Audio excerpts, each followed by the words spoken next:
Well, if you've been listening to the show for any amount of time, you'll know that Cass and I do not have children ourselves, but we do understand that having children and working towards your personal goals can be very difficult and complicated to juggle, especially when you also add in the chaos that is having ADHD on top of it. And we want to get a little bit of a different perspective and hear a little bit from somebody who knows a lot about that topic. She has ADHD, raises two adorable girls, still manages to find the time to work a day job and pursue her modeling career. And she's here to tell us all about it. My name's Aaron. I'm Cass. And this is Fuck the Plan. Today's guest is a dear friend of mine, one of my best friends since I was, 12, 13, I think. Please welcome everybody, Kristen Quinlan. Kristen, please introduce yourself. Say hi. Hi, everyone. I'm very excited to be here. We are very excited to have you as well. Cass and I got to talking at the end of last year before we went on our holiday break, and we were like, we need women. We need more women on this show. It's a sausage fest. So That's a frequent thing I say, though, Aaron. Well, yeah, I mean, that we is need true. women. So, essentially, we wanted to have one of my best friends. So I just want to give the audience a little bit of a background, Kristen. How long have we known each other now? Oh, Lord. Since the AOL Instant Messenger days of... Oh, yeah. It's got to be a solid 20-something years at this point now, because I'm about to be 34 in like a week or so. And I think if we were 12 or 13, or if I was 12 or 13 when we met back in the dangerous internet chat room days, we probably had no business being in. Absolutely not. No. But I mean, hey, we've managed to stay friends all of these years, so that's pretty cool. Kristen is one of my oldest and best friends. We have gone through every major life event that an adult could possibly go through, or a young adult could possibly go through together, and we have a lot of lore, I should say, or history in our friendship. So that's how we know each other. Yeah, you're not kidding. But I mean, look, I've seen you go from, what I was at the time, angsty teenager, to now being a mom of two and I think, extraordinarily talented model. I've seen every episode of America's Next Top Model, so I think I'm qualified to judge that. Which is maybe actually a really good way to start the conversation, because I know that's part of like what got you interested in modeling. Am I getting that right? Yeah, absolutely. I just flipping through channels one day, stumbled upon, Tyra Banks staring at me, giving me the look through the TV. And ever since then, I just wanted to be on top. I needed to be on top. I understand that sentiment in a different way. Cass had a lot of very different feelings about Tyra, I will say. A lot of complicated feelings. Complicated emotions and things going on down there. But I mean, hey, I like Tyra, but that show was toxic as fuck. I mean, that was like the absolute worst. Like, that's the shining example of what you point to when you're like, yeah, reality TV is awful, but then like you can't stop watching it at the same time. You know what I mean? Yes. Oh, God. I feel that way about so many reality shows. Yeah, weren't we just talking about The Biggest Loser last week or the week before? before? And like how it's, you get Jillian Michaels to come out and like whip you into shape, and then you leave and you're like, well, what the fuck do I do now? Now I have to work. I can't just spend 10 hours a day working out. Like, really? Shit. Kristen, what was your favorite terrible modeling challenge from Top Model? Because there were some really bad ones. Like, my favorite example of one of the worst ones is the like mulatto type of challenge, where they picked they gave everybody a mixed race combination and had them basically do blackface and dress up as like mixed races and try like, oh my god, yeah, a show with a black host did that? Dude, you're not Kristen, you look like you want to say something about that. I was gonna say that's one I missed. I was gonna say there's just a lot of uncomfortable like water situations that I wouldn't be into. Like, here, this pool is like, we're reading the temperature at like 32 degrees. Hop in and look good. Yeah. Oh, or yeah. Like they'd have have them cockroaches on your face. They have them like with their faces underwater, like taking pictures through a glass. I remember, didn't one girl like have a panic attack? Like she felt like she was about to drown. Yeah. Yeah. Yeah, This it's Like is just like that's ridiculous. a Fear no for me. Factor, but for hot ladies, Yeah. is what I'm gathering. Yeah, basically. Yeah, it's like, yeah, actually that's a really good way of putting it. Is Fear Factor but for hot ladies. And like there was no like exceptions to the hot lady thing. Like their idea of like a plus size model was like, "Oh, I'm a size 12. I'm plus sized," and they would have these girls on there like, I don't know if you could really make it as a plus size girl." And it's just like you're skinnier than 90% of the people I see when I go to the grocery store. What do you mean plus size? That did a huge number on my mental health growing up Yeah. because I was so obsessed with this show and I really, really wanted to model, but I was a plus size teenager. I started watching that show when I was like 12 or 13, and I was well over 200 pounds at that point. So I'm watching the show, seeing these size 12 models being berated for being plus size, and Plus size. It's like, girl, you look like you ate one too many cheeseburgers. You don't look plus size. yeah. You know what I mean? Yeah. So that really, I really held a lot of what was said on that show to heart, Yeah. and it kept that like growing up. So I always knew that I needed to be fierce. I learned how to smize, but I also knew that I wasn't going to make it as a model in those days. This Right. is early 2000s. Yeah. The No, early Low-rise pants were still a 2000s. thing. Oh my God, with the low rise jeans and people calling Paris Hilton fat. Like, what a horrible time to grow up for like anybody, but yeah. especially women. And it was actually one of the questions I wanted to ask you. And we kind of just launched right into it naturally. I also have body dysmorphic disorder, and being a performer isn't quite the same as being a model, but you're still putting yourself in front of people.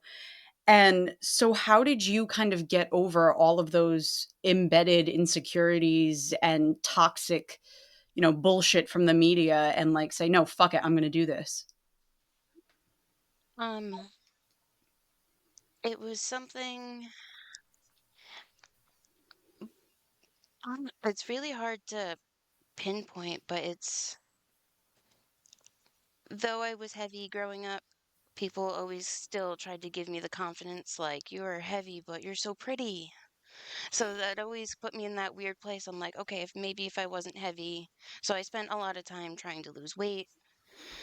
Um, and that eventually gave me more confidence. And then I would take more selfies and try to, if anyone has grown up with or has known me in the past, um, we used to just all take a million selfies in my bathroom at all times between the years 2004 and 2010. I Like feel it like was there was just, there was not much else to do other than take selfies in 2004 to 2010. yeah.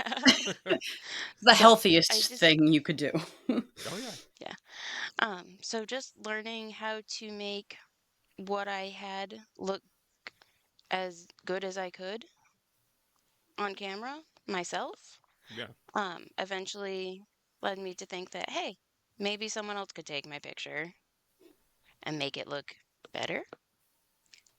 So it And sounds like it then, it wasn't like just one. You didn't have like an aha moment. It just kind of like built up over time, right? right. Well, there was maybe one aha moment very early on. I remember being in the drugstore with my mom, walking down the makeup aisle. She was very influential with the makeup. And I walked by just a CoverGirl ad, and I was like, I kind of want to do that. Like, I want to be the person whose face is right there advertising this makeup. And then just watching more America's Next Top Model and seeing the cover girls there, and I was just like, I think that being the aha moment of wanting to model, um, but then actually gaining the confidence took a very long time.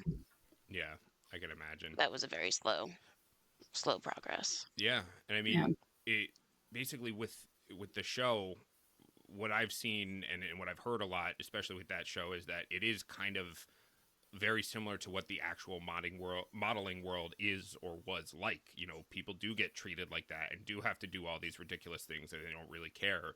And it seems like as time has gone on, things have sort of become more accessible, right? Like it's easier to become a photographer, it's easier to have your own platform with social media and to be a model. Absolutely. And I get the impression that things aren't as much like that, at least getting started. You know, what have you seen so far? Like, I know you've worked with a handful, at least, of different, you know, photographers and studios now.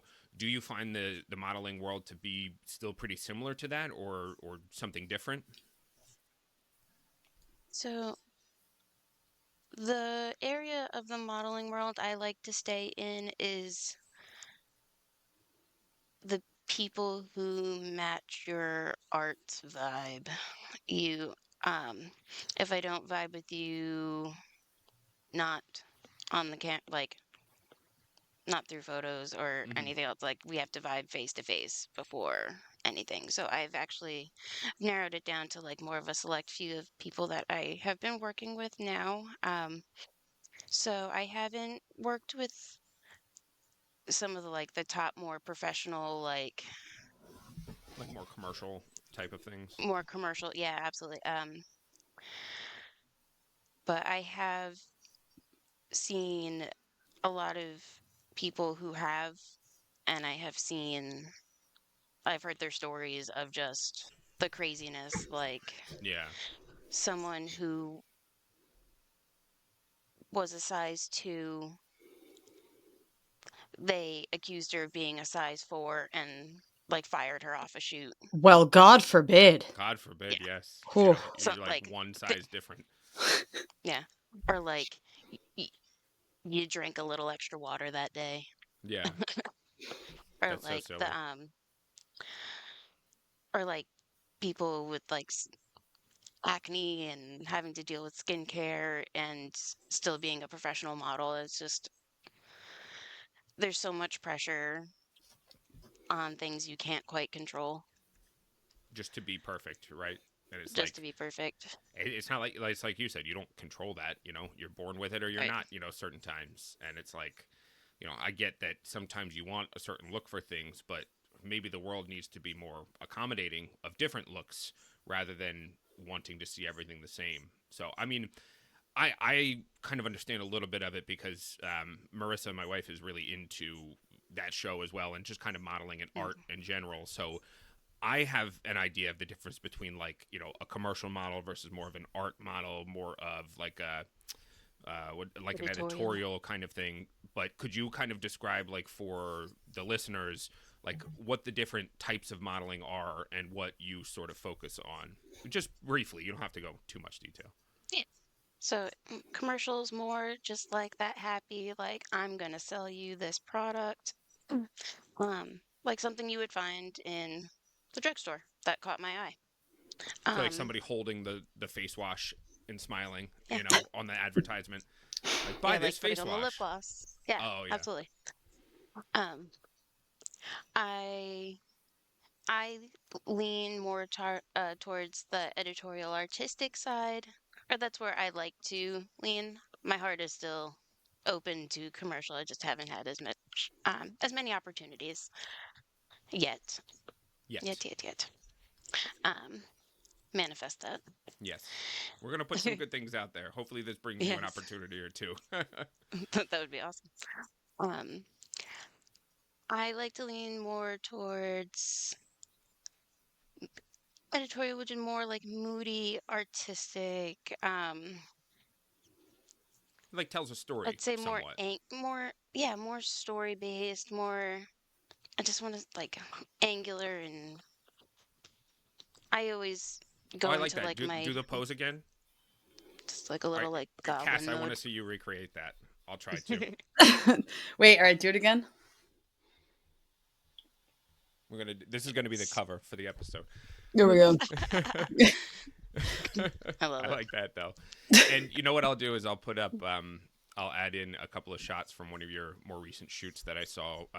It was one where you're in sort of like a, you know, mod 60s housewife type of outfit and everything was very red and brown and like artistic. And now that I'm describing it, people will be seeing the images on the screen. But like, I was thinking of some of the shots of you like holding the phone and like having the cigarette or whatever, and like you're kind of telling a story about this housewife sitting at home waiting for someone to call or making a phone call, and it's sort of open to interpretation. So that's more that like editorial artsy kind of style, versus Right. like, you know, we need somebody to hold this broom on a commercial, you know, Yeah. hold this mop and take a picture with it so we can get some housewives to buy this mop kind of thing, more the commercial It's end of like, do things. you like this backpack?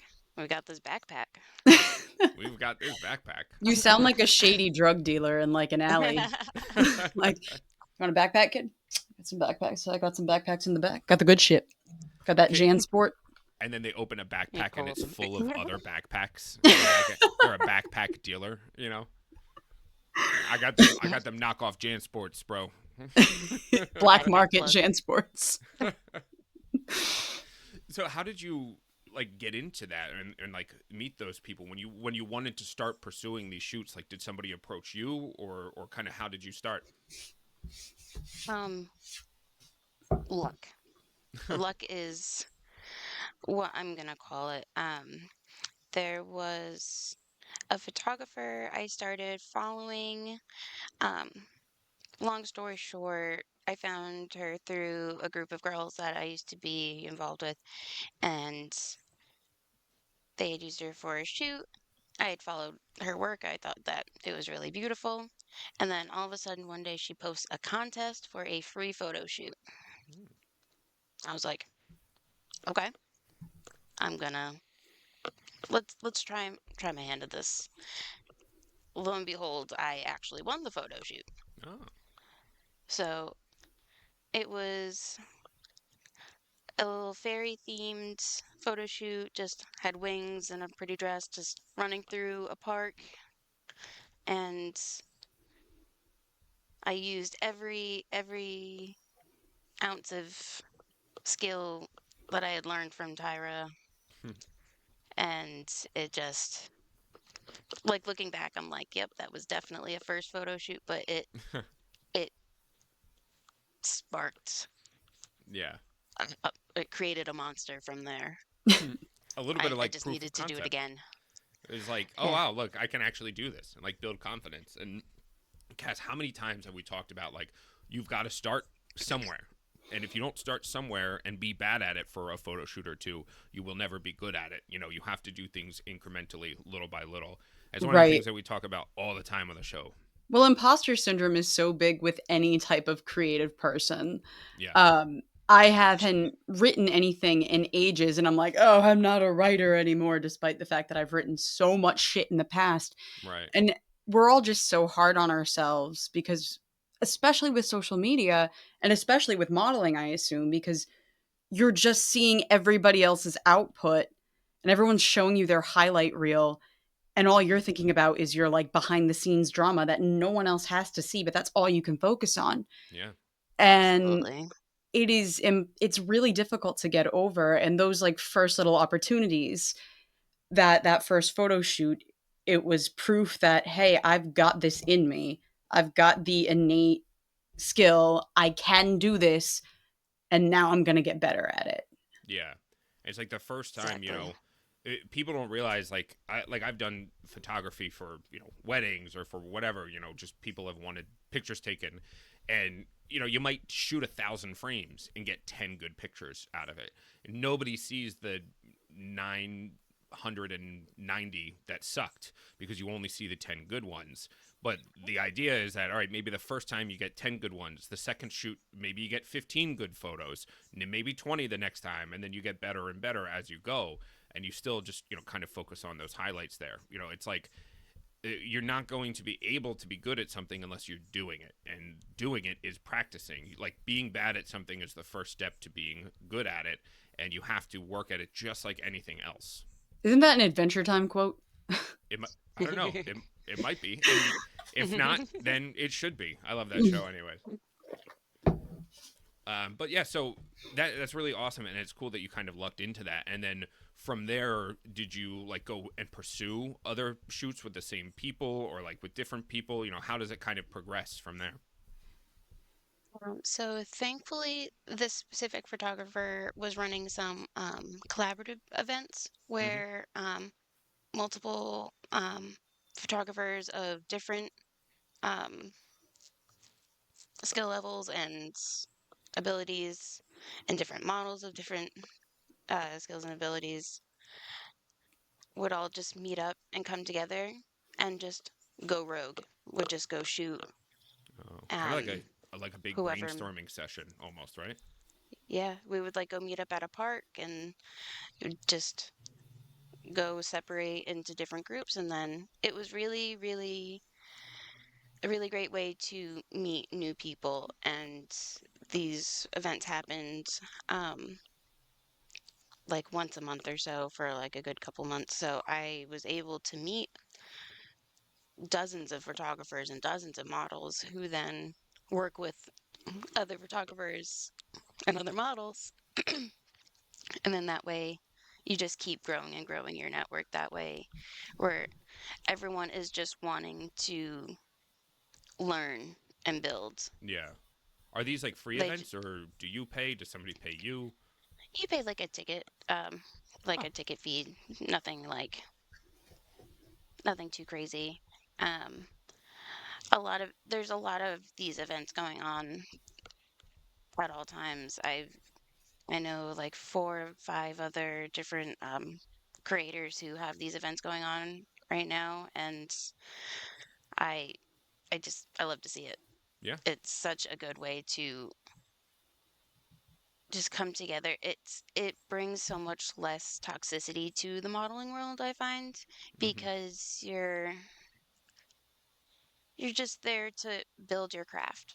Yeah. You're just there to learn. You're there. Like some people are just picking up a camera for the first or second time. You may not get the best pictures back, but it's a learning experience for everyone. Yeah. It's kind of like the modeling equivalent of like an open jam or like a jam session that us musicians like Cass and I would do. We were talking That's on what I was a thinking. somewhat recent, yeah, we were talking on a somewhat recent episode about how like I met so many people, like not only when I moved to Rhode Island, but working at music stores back home in New Jersey, just going to someone's house after work, and 3 or 4 of us from the store, and everybody would invite a friend or two, and you just meet musicians and play music together. And like I've seen bands that have gone on to become really successful form at these kinds of things, and I'm sure it's similar, in the modeling world. And what I think is cool about what you just described is that it's art for art's sake. You know what I mean? You're not Mhm. going out there with a goal of like, Coca-Cola has this deadline and they're not going to pay me unless I got a good picture to them by February Exactly. 10th. Like it's like let's just go and learn and grow together and collaborate and make art. And I think that there is certainly not enough of that shit happening in this day and age. I agree. That's why I'm loving seeing all of these new collaborative groups coming together in the community. Um, I just got invited to one, I think, for like next weekend this morning. Oh wow. So they're as long as you are looking, it's there. Once you find one, it's easy to keep finding others because, well, it's New England as well. Yeah, So that's true. everyone knows everybody. Yeah, we were talking about that with Matt. Yeah.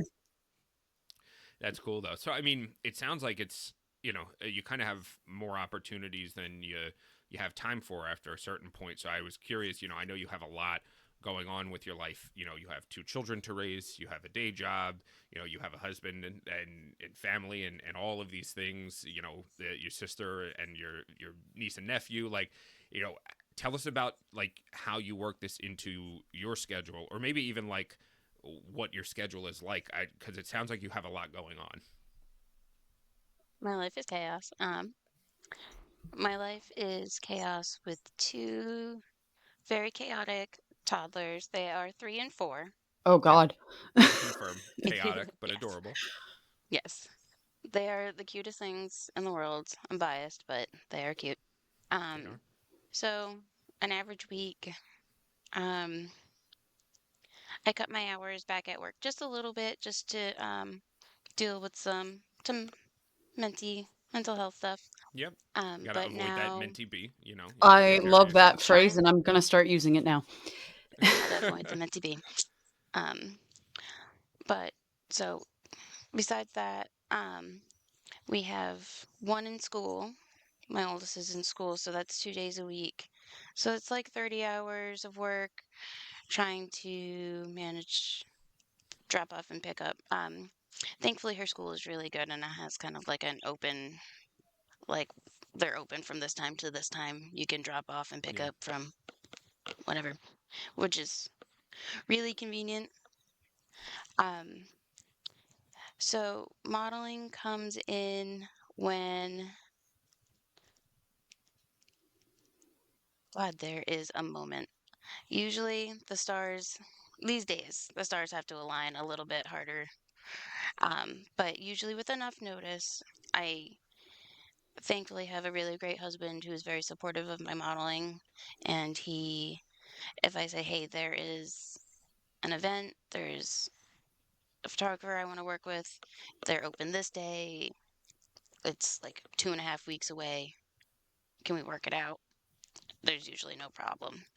So it's also prioritizing the things that make my brain happy over just opportunity these Yeah. days.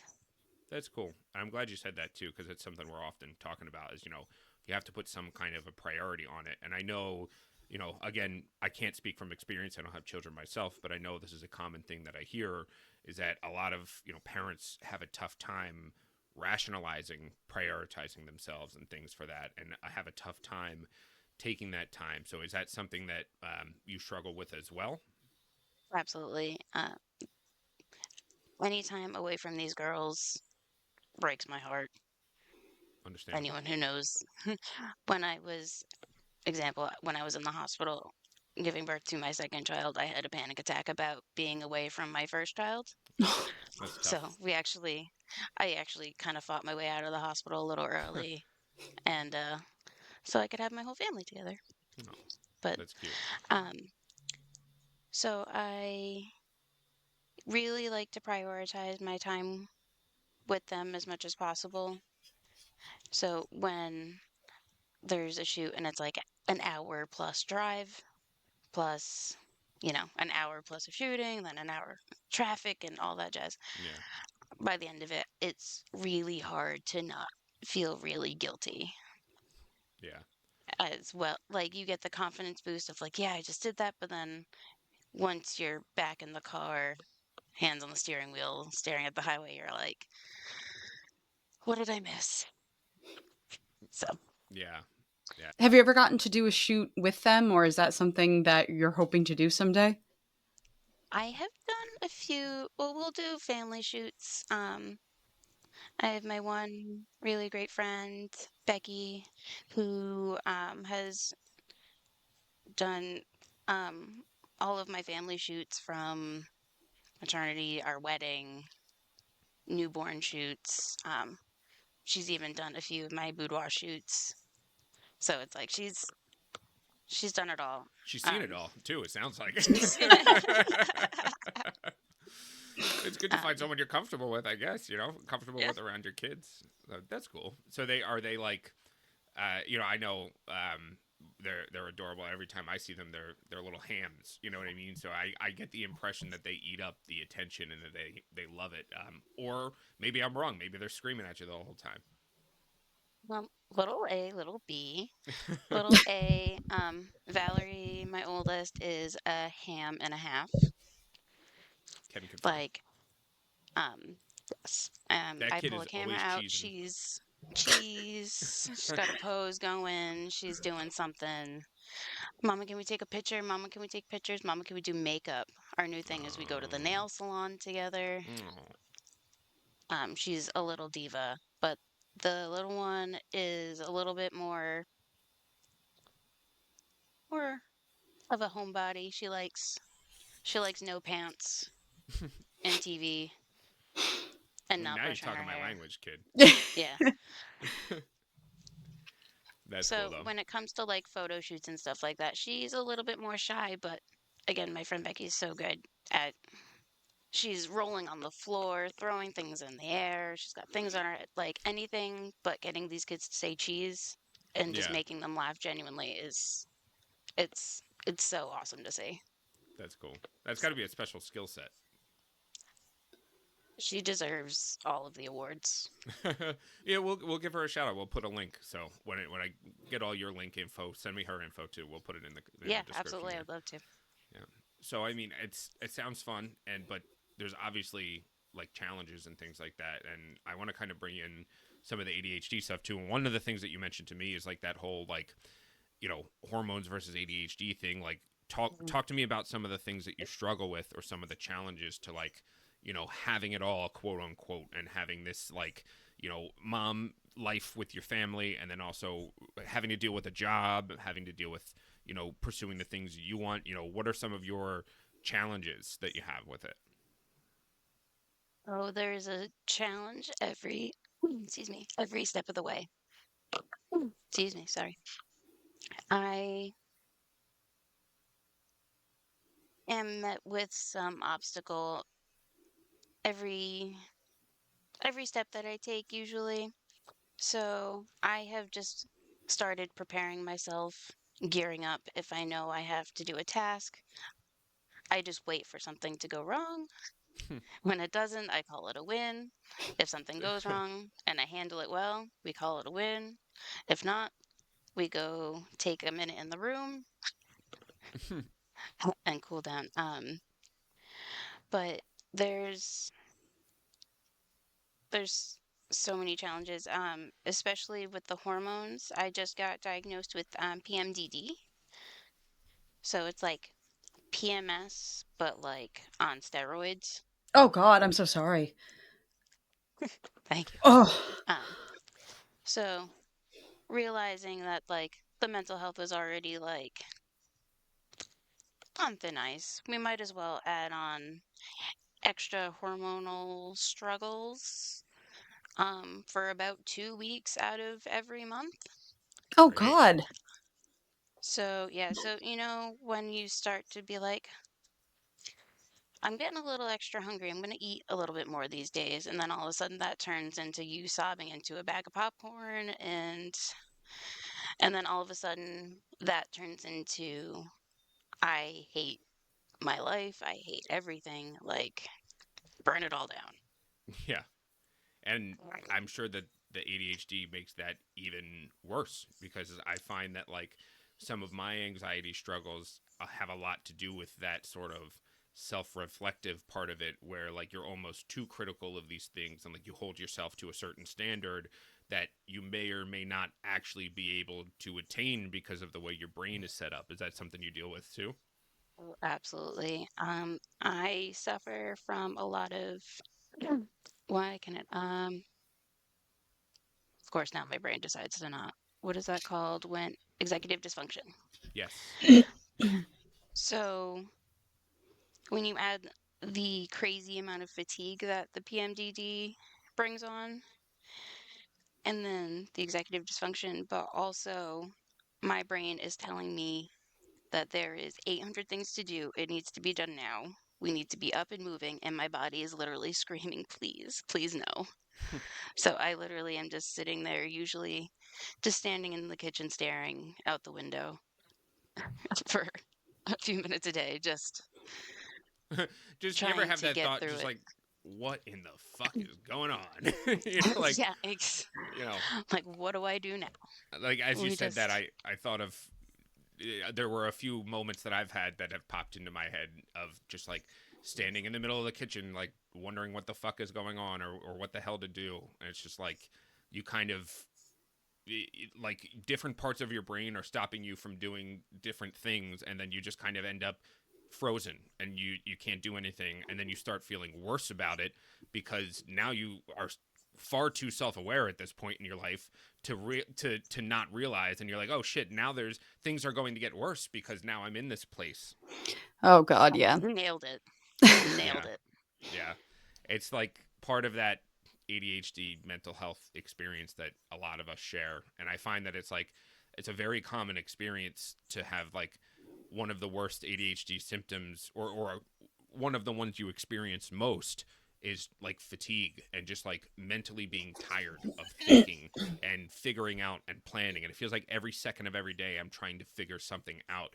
And like that just gets so tiring after a while. Not even Mental after a while, fatigue. just always. Yeah. The mental fatigue is just unreal. And I find myself to be in the state of freeze more often than not, um, as opposed to fight or flight.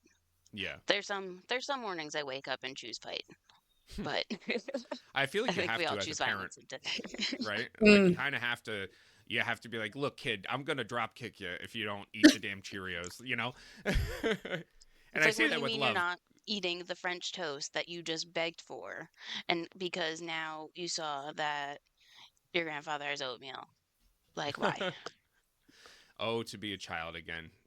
It's funny, and I mean, I guess that's part of growing up, and is pissing your parents off, and I'm sure we all did plenty of that as children. But at the same time, And like as adults.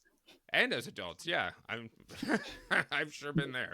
But I mean, like, it's obvious that like you have a lot to deal with, and there's a lot going on, and like, you know, it's it's not lost on me that even in the midst of all of these things and struggles that you have, that you still are trying to find some way of carving out space for yourself and to pursue these things that you want. And I think I have some ideas as to what motivates that, but I want to hear from you. What makes you want to keep going despite all of this?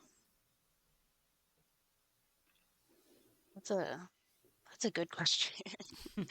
um, it just feels necessary. Like I feel like in order to keep going, there needs to be time where I can focus on myself even just for a little bit because everyone is requiring so much of me no matter where I am. So if I can get away for a few hours for a photo shoot to just kind of be me as a person or and or even take the time and do my makeup nice or do the good skincare, like modeling does a lot for self-care, I find. I'm putting on the extra lotion to make sure that my skin looks good, but that's also good for your skin Yeah. and like things of that nature. Like I'm putting on the extra moisture. Like it really just feels like a necessary, almost unnecessary evil where I would I almost had that say, guilt. yeah, I would almost say it's not even so much like a necessary evil, but more like a necessary step in caring for yourself. Because we all have different ways of having an outlet. And you can't just keep taking everything on board without letting some things out. Or on the other hand, you can't keep giving and giving without taking something in for yourself. And I mean, that's part of why I like doing this show, and part of why I play music, or I'll get up sometimes early on the weekends and play a video game for an hour, like 1 hour out of the week. And it's like, you need to have those times to recharge. Otherwise, you're Right. not going to have the energy to do what's required of you. You know what I mean? Otherwise, life Exactly. just feels like you're just constantly doing and doing and doing, and none of it is for you. And I'm glad that you kind of approached it that way, because that's what I was hoping you'd say, because that's always what we're getting at on this show, is that like you need to do something in your life that's authentic, that's for you. Otherwise, you are going to lose that thing that you love about your life, and then you feel like life is pointless, and there's, what am I doing all of this shit for? And obviously, like, What we you don't love have. about yourself. Yes, yeah, I mean, that's great. And it's like, having kids, I'm sure, is rewarding in its own way, but there's a difference between that and doing something that's just for you. Because doing something for your kids, I'm sure, is a great feeling, but you're still giving. You're not recharging. I think you know Exactly. that you've found, I hate the phrase calling because it is just very antithetical to my or lack of belief system. But you know that you found the right thing for you when what you're doing or how you're making money or what you're pursuing extends down to making the right choices for yourself. Like in your modeling, your skin, the way you look, your body, that is what's propelling you further in this endeavor. So you got to take care of it, and taking care of it will bring you a sense of peace because it's just good for you. And it's like, I used to smoke so much weed all the time, but I'm a singer and I really value my voice. So now I have stopped smoking. And yes, I still do edibles all the time, but it's preserving, you know? Mhm. And at the end of the day, you make these sacrifices that don't really feel like sacrifices because it's good for you as a person and good for you as a model. And I think Exactly. that shows how deep like your passion goes, and you're willing to make these sacrifices, and you're willing to deal with the anxiety of prioritization, and you're going through. And I think it's very admirable, and I think everybody should be so lucky as to find something that makes them feel that way. Agree. I agree. Thank you. You're welcome. I, So, Kristen, I'm kind of curious, what would you say to other parents who might feel some sort of internal conflict or guilt about pursuing something for their own benefit or for themselves? What's something that you might say to them about that? um, I would say you gotta be your own person too. You you're a parent first. But you also have to be like a separate human. And life is just too dang short to not go out and just prioritize your time, prioritize your time in a way that it's beneficial to you. You don't want to just, like, yes, an hour of sitting around and watching Netflix at the end of the night can be beneficial, but also, like, I've also picked up photography ever so slightly. I Hmm. got a Polaroid camera, so even just like messing around with something that's a little bit more productive or going out and like my husband's been doing open mics for comedy and just or like going out and just go do something for you. It's you'll Remember, thank you're a yourself person later. too, is what it Yeah. sounds like. And Yeah. it's funny. I know.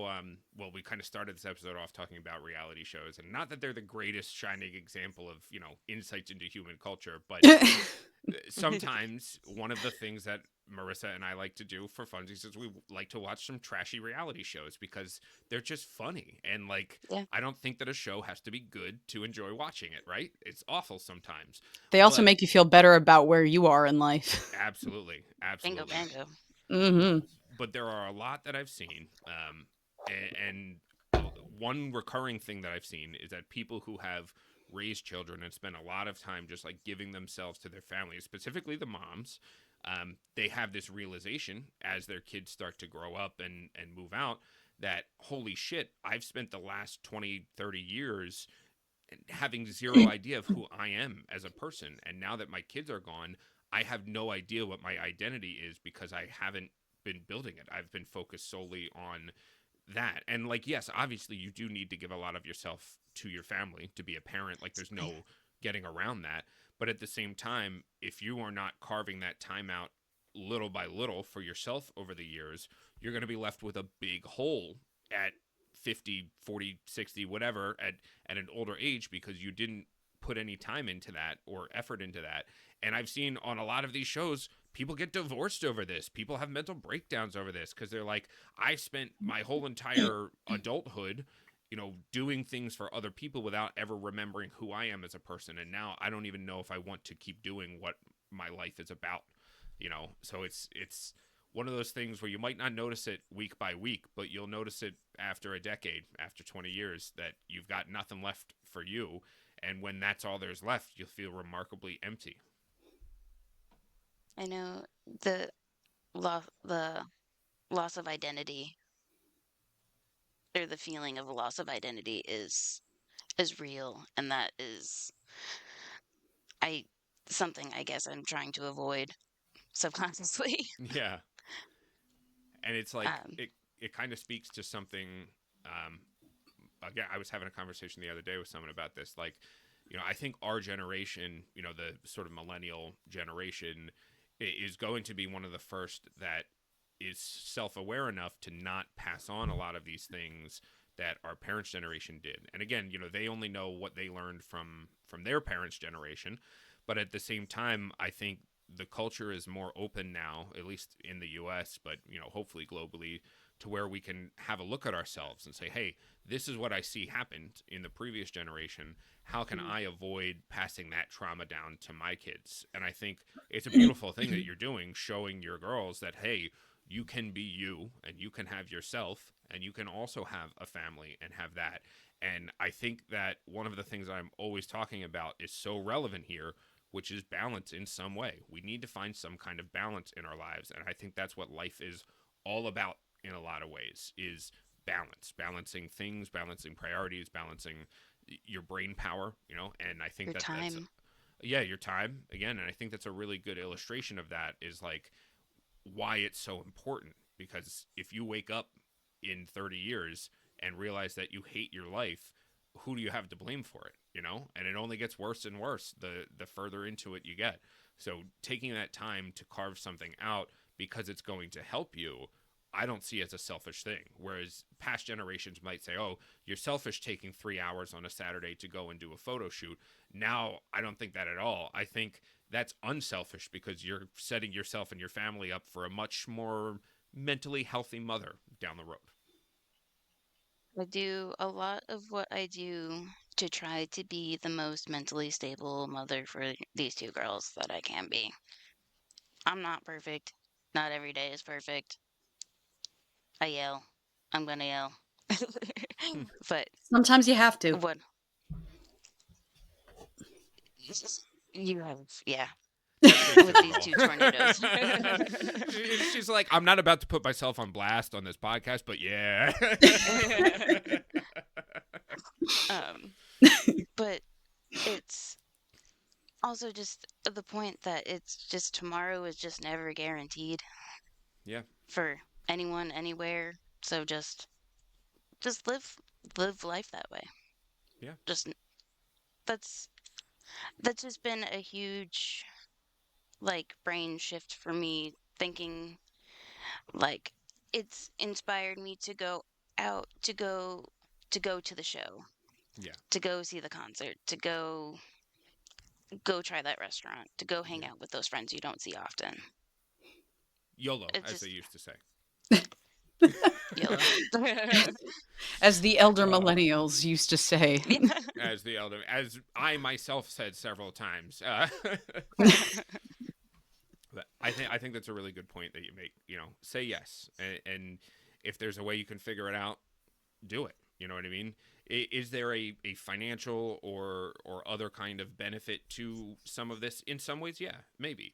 But sometimes it's not about making this thing that you love your job. Sometimes it's about this thing that you love making you healthier. And I think that's a really good message to send and something to highlight, because we do often talk about, you know, fulfillment in your career and in your job, but at the same time, your job and your career is not everything. That's not your whole life. It's part of your life. So if you can find a way to enjoy your life and have things that you're passionate about support you and make you better equipped to deal with these necessities of life, like having jobs, then that's a success in my mind as well, is because you're now becoming a healthier and more well-rounded person. Hell yeah. Yeah. And that all being said, any final words of wisdom or anything that you want to share with the listeners, something you wish you might have been told when you first got interested in modeling? just just just do it. I know that sounds really simple and but just go for it, I guess is more how I want to say it. Um don't think you're going to look silly because even if you do, you're trying something to benefit you. Um it's I really recommend that everyone does at least one real photo shoot in their life. It really does give such a confidence boost. Even just professional headshots to put your little icons. Yeah, Um, but yeah, I kind of lost where I was going with that, but that is just that's all good. really go for it. Go for the pose, go for the shoot, go for say yes. I love that. And I don't think it's silly at all because there's been a common thread of a lot of folks that we've talked to on this show, and their final word of advice is just do it. Just do the damn thing. And that's mine too. That's what I would tell anybody. You want to start a podcast, you want to learn to play music, you want to do anything that you're interested in, just do it. You have to know that regretting not doing something is going to be the bigger regret in your life rather than regretting doing something. Sure, I've wasted time and money on things, but I don't regret trying. And I think, one of the more common regrets that people have towards the end of their lives is that they didn't try things or do things. It's not the things that they did or the things that they said wrong or the things that they messed up. It's the things that they never tried and what could have been. I think what I live my life like driven on at this point. It's Definitely a just good way to live. we out All here. right. So thank you again, Kristen. Everybody give a warm round of applause virtually to Kristen Quinlan. We will put her links in the description here, as well as her photographer friend Becky and anybody else that we want to plug on the show. One last reminder is that we are often looking for stories of people who are pursuing things that help them live authentically and enjoy their lives while they're living them, not giving you some sort of formula to create a good life, but that's all centered around what other people think is best. So if you have a story that you want to share or you would like to be considered in general to be on the show, please send us an email to stories@fucktheplan.com. Thank you very much. I am Aaron. I'm Cass. I'm Kristen. Thank you for Thanks having so me. Of course. Thanks for being here and thanks so much for listening, everybody.